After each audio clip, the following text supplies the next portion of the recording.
Film इस quarter में हमने देखा है कि बहुत सारे केमिकल्स कंपनी के नंबर्स काफ़ी अच्छे आ रहे हैं।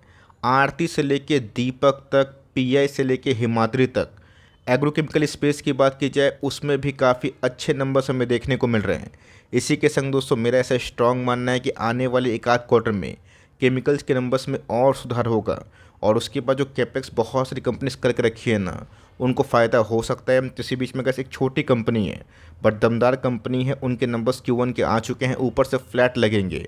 बट दोस्तों मेरा ऐसा मानना है कि आने वाले कुछ सालों में इस कंपनी में अच्छे खासे पैसे बन सकते हैं। उसका जो रीज़न है मैं ऑफकोर्स अनबाइस्ड होकर डिस्कस करूंगा, कोई बाई और सेल मत समझ लीजिएगा, लेकिन यस स्टडी पर्पस से गैस इस कंपनी को ज़रूर ट्रैक करें। चैनल फर्स्ट टाइम होंगे सब्सक्राइब कर सकते हैं इस तरह की क्वालिटी कंटेंट को सबसे पहले एक्सेस करने के लिए। Now without telling any for time, let's begin. हम लोग बात करने वाले हैं इस वीडियो में फिनियोटेक्स केमिकल को लेके, जिसका नाम है FCL।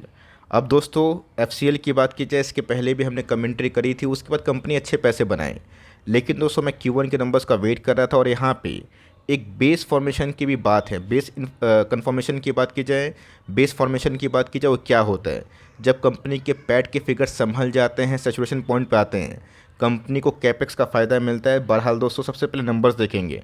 नंबर्स की बात की जाए हमें ईयर टू ईयर 135 करोड़ से 146, थोड़ा बहुत उछाल देखने को मिल रहा है। क्वार्टरली फ्रंट की बात की जाए 157 से उसे गिरावट भी हमें देखने को मिल रही है, बट इससे जज मत करिएगा। कंपनी के खर्चे भी होते हैं, एक्सपेंसेस जिसको हम लोग काउंट करते हैं। कंपनी के खर्च की बात की जाए तो 102 से उसमें तो बढ़ोतरी हमें देखने को मिल रही है 109। बट चूँकि दोस्तों रेवेन्यू हमें क्वार्टरली पॉइंट ऑफ व्यू से थोड़े गिरते हुए देखने को मिल रहे हैं, तो खर्च भी थोड़ा कम होता हुआ देखने को मिल रहा है। सबसे पहले गैस हमें ये देखना है कि प्रॉफिट बिफोर टैक्स कितने देखने को मिल रहे हैं। 33 से गैस कितना हो चुका है, 37 rupees in crore. Quarterly front की बात की जाए 40 से हमें थोड़ी बहुत गिरावट देखने को मिल रही है। अब असल प्रॉफिट की बात की जाए ईयरली पॉइंट ऑफ व्यू से 26 से गैस कितना हो चुका है, 29। रही बात क्वार्टरली पॉइंट ऑफ व्यू की, 30 से हमें फ्लैटिश काइंड ऑफ माहौल देखने को मिल रहा है। तो नंबर्स को अगर आप ऊपर से देखें तो ये लिखना ठीक होगा कि नंबर्स काफ़ी फ्लैट है। लेकिन दोस्तों इस कंपनी की खास बात ये थी कि पहले कंपनी 10 से 12 करोड़ के आसपास प्रॉफिट 3-4 क्वार्टर में शो की, उसके बाद बेस 20 से 22 करोड़ का बना और अभी के टाइम का जो बेस फॉर्मेशन है ना, वो 30 करोड़ के आसपास देखने को मिल रहा है। 4 कंसेक्यूटिव क्वार्टर में मैंने देखा कि 30 करोड़ के आसपास जो ऑलरेडी प्रॉफिट है ना, वो आते हुए देखने को मिल रहा है। मतलब दोस्तों कंपनी का आने वाले कल का कैपेक्स और जिस इंडस्ट्री को कंपनी बिलोंग करती है उसमें अगर ठीक ठाक डिमांड रहा है तो मेरा ऐसा मानना है कि ये बेस टूट के ना 40-45 करोड़ के आसपास भी होगा। और यस आने वाले दिनों में इस कंपनी में आपको लॉन्ग टर्म वेल्थ क्रिएट करने का फ़ायदा मिल सकता है। के भाव की बात की जाए, आप देख सकते हैं कि आज हमें 2.5% के आसपास तेजी विटनेस होते हुए देखने को मिली। स्टॉक 390 के आसपास चल रहे हैं। बहुत लोग को लग सकता है कि स्टॉक मंडे को क्रैश होगा, बहुत लोग को लग सकता है कि 400 पार होगा। जिनको नंबर्स फ्लैट लगे वो तो 300 के बारे में सोचेंगे। लेकिन दोस्तों यहाँ पे ना क्लाइंट बेस भी देखना बहुत इंपॉर्टेंट है। एक साल की प्रोफाइल की पूरे इंटायर केमिकल्स में कार्नेज मचा हुआ था, खूना खराब है। बट इस कंपनी में बहुत बड़े पैसे बने, मतलब बहुत बड़े पैसे इन द सेंस मैं क्यों बोल रहा हूँ, बिकॉज कंपनी गिरी नहीं और जो पैसे बने वो सॉलिड बने। बीच में कंपनी 450 के ऊपर ही भागने की कोशिश की थी। 5 साल की प्रोफाइल की बात की जाए तो 5 साल में गैस इंप्रेसिव 1 लाख को 14 लाख कंपनी कन्वर्ट कर चुकी है। और पिछले कुछ समय से अगर आप देखें तो एक बहुत ही स्ट्रॉन्ग जो ट्रेंड लाइन है ना, इसको फॉलो कर रही है। इसके नीचे गैस कंपनी टूट नहीं रही है और जैसे ही गैस कंपनी यहाँ से बाउंस बैक करती है ना, धीरे धीरे पैसे बनाती है। इस ध्यान रखिएगा चूँकि छोटी कंपनी है तो 80% 70% गैस कभी भी बड़ा क्रैश पॉसिबल हो सकता है। बहुत लोग कमेंट बॉक्स में पूछते हैं कि सर मैं इस तेज़ के बाज़ार में क्या खरीदूं जहां पे गैस अर्निंग साइकिल ख़राब हो जाएगा ना, अगर हमें पता नहीं है स्टॉक इजीली आधा हो सकता है। हमने बहुत सारी कंपनीज में देखा, यस 2-3 साल होल्ड करने के बाद कंपनी पीक पे ही पहुंची और पैसे ही बहुत बने। बट मेरा ऐसा मानना है कि अगर बड़े बड़े क्राइसिस को झेलने की ताकत रखते हैं, रैली दोस्तों आपको मीट होगा। तो इसीलिए गैस इस कंपनी में खरीदने से पहले 5 साल 10 साल का पॉइंट ऑफ व्यू आप ज़रूर लेके चलें। यहाँ पे दोस्तों इस कंपनी को ऐड करने का और ऑफ कोर्स डिस्कस करने का सबसे मेन कारण पता है क्या है? इस कंपनी के बिजनेस मॉड्यूल की बात की जाए, बिजनेस बात की जाए ब्रेकअप की, ब्रेकडाउन की, यहाँ पे कैसे एक बड़ी अपडेट है। टेक्सटाइल को बिलोंग करती है कंस्ट्रक्शन की। आप सबको अच्छे से पता है कि वाटर ट्रीटमेंट को लेके अभी के टाइम काफ़ी बजिंग कंडीशन है। आप सबको अच्छे से पता है कि वाटर स्टॉक काफ़ी लाइन में है, जिसमें वेल्सपन की बात की जाए, ईएमएस की बात की जाए और बहुत सारे नाम आपको देखने को मिलेंगे। अगर दोस्तों वाटर ट्रीटमेंट का जो थ्योरी है अगर ठीक ठाक चला, वेस्ट वाटर ट्रीटमेंट की बात की जाए उसमें डेवलपमेंट हुआ, टेक्सटाइल में रिकवरी हमें देखने को मिल रही है।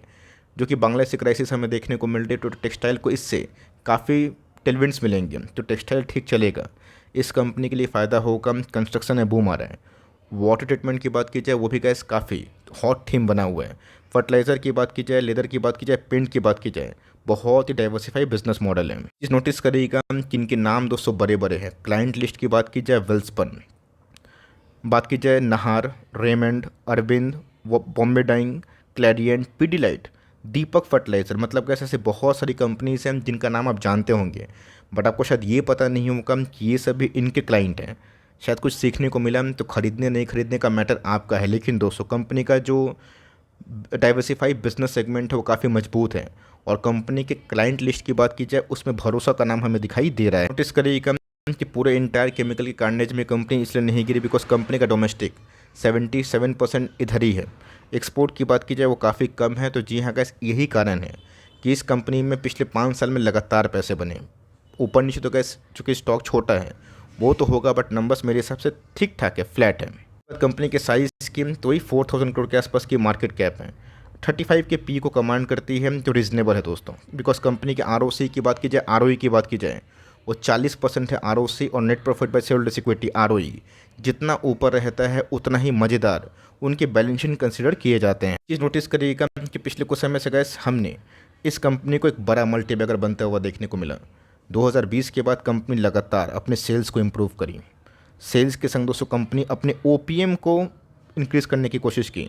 ऑपरेटिंग प्रॉफिट इंक्रीज़ हुआ। कंपनी के एक समय ऑपरेटिंग मार्जिन्स की बात की जाए 18-19% के आसपास थे, जो अभी के टाइम 22, 24, 26 रेगुलरली मैं देख रहा हूँ कि 6 क्वार्टर से हैं। कंपनी के पैट के फिगर की बात की जाए, उसमें भी तेज़ी हमें देखने को मिल रही है। तो मैंने क्या बताया कि पहले कंपनी 20 बनाती है, 10-12 करोड़ के आसपास 3-4 क्वार्टर चलाती है, फिर 20 करोड़ के आसपास बेस बनता है, और अभी तो गैस 30-30 करोड़ का बेस बन रहा है, मतलब 4 क्वार्टर में 120। तो आने वाले कुछ क्वार्टर्स में गैस अगर ये बेस 35-40 करोड़ के आसपास होता है, तो मेरा ऐसा स्ट्रॉन्ग मानना है ये फिगर में आपको चेंजेस देखने को मिलेंगे। और जब ये फिगर 160-70 करोड़ के आसपास जाएगा, तो कंपनी भी यहाँ से काफ़ी अच्छा परफॉर्मेंस कर सकती है। कंपनी के कंपाउंडेड सेल्स ग्रोथ की तो 3 साल में इंप्रेसिव है, 40% के आसपास।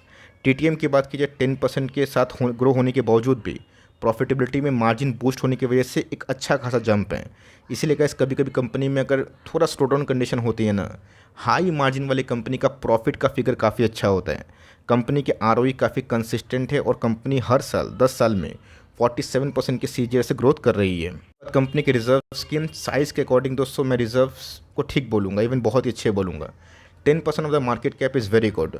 हर एक साल में गैस रिजर्व्स बढ़ते हुए देखने को मिलते हैं। बोरोइंग्स की बात की जाए ना के बराबर है, तो कंपनी को इंटरेस्ट पेमेंट में उतना बड़ा पैसा लगता नहीं है, इसीलिए गैस कंपनी के पैट के फिगर काफ़ी इंप्रेसिव आते हैं। तो जुलाई के आंकड़े अपडेट हो गए, जहाँ पे आपको देखने को मिलेगा कि प्रमोटर्स ने माल बेचा। अब बहुत लोग बोलेंगे सर कि प्रमोटर्स ने माल बेचा, मैं क्या करूँ, कंपनी तो ख़राब हो गई। ऐसा कुछ नहीं दोस्तों, प्रमोटर्स अगर माल बेचते हैं ना, खरीदने वाला कौन है। बीबीएल में दोस्तों प्रमोटर्स ने जब माल बेचा था 2020-21 में, बहुत लोगों ने हल्ला किया था एपीएल अपोलो 2 उसमें भी कि सर प्रमोटर वीवीएल में एपीएल अपोलो में माल बेच रहे हैं, मैं क्या करूं।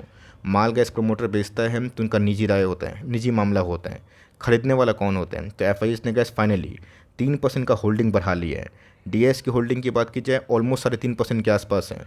पब्लिक होल्डिंग की बात की जाए 30% है, और नंबर ऑफ शेयर होल्डर्स की बात की जाए अनचेंज के लगभग है, मतलब 1,26,000 शेयर होल्डर्स ऑलरेडी इस कंपनी में निवेशित है ना। क्या है मेरा ऐसा मानना है कि अगर बाजार में दोस्तों मंडे के दिन अगर इस कंपनी में जो फ्लैट नंबर्स आए हैं उसको लेके अगर गिरावट बनती है, 200 दिन का मूविंग एवरेज का 357 से लेके 360, ये बहुत ही अच्छा एकोमोडेशन जोन होगा। और इसके नीचे का इस कंपनी एक बार जब बड़ी क्राइसिस हुई थी, बाजार गिरा था, 320-310 के आसपास भी आई थी। ये तो गैस मुझे गोल्डन प्राइस लगता है। तो 357, 360 ये गैस लेवल्स पे कंपनी आती है 200 दिनों का ईएमआई पे, तो मेरा ऐसा मानना है कि बहुत ही अच्छा सपोर्ट मिल सकता है, यहाँ पे एंट्री हो सकती है। अगर भागता है तो लेट इट गो, गिरता है तो आपके अकॉर्डिंग अगर कंपनी आपको अच्छी लगती है आप ना सोच सकते हैं। पिछले कुछ समय से अगर आप देखें तो 200 दिनों का मूविंग एवरेज वीकली चार्ट पे गैस बहुत नीचे है, 247। मुझे लगता नहीं कि लेवल आपको जल्दी देखने को मिलेंगे जब तक कोई बड़ा वर्ल्ड वॉर जैसा टाइप क्राइसिस ना आ जाए। लेकिन यस, जब बड़ी फॉल होती है तो कंपनी का मैंने बताया ना कि 300 के आसपास आती है, 310, 300 के आसपास। लेकिन यस, 200 दिन का मूविंग एवरेज 357 के आसपास कंपनी ने बहुत लंबा टाइम स्पेंड किया। आपको नंबर्स कैसे लगे कमेंट बॉक्स में ज़रूर बताइएगा। मैं फिर से डिस्क्लेमर से बोलना चाहूँगा, yes I hold this company, इसका मतलब ये नहीं है कि मैं तेरे बाई और सेल रिकमेंडेशन दे रहा हूँ, नंबर्स मैंने देखा, बहुत लोग के मन में क्वेरी होगी कि सर नंबर्स फ्लैट है, मैं क्या करूँ। मैंने अपना निजी राय और ऑफ कोर्स अपना अनबायस्ड व्यू डिस्कस कर दिया। आपको नंबर्स कैसे लगे, कंपनी कैसे लगती है, कमेंट बॉक्स में ज़रूर बताइएगा। वीडियो अच्छी लगी तो प्लीज़ लाइक करिएगा, चैनल फर्स्ट टाइम होंगे सब्सक्राइब करके बेल आइकन को प्रेस करना भी ना भूलिएगा। दोस्तों मिलते हैं जल्दी ही, तब तक के लिए bye. Thanks for listening friends, God bless you all.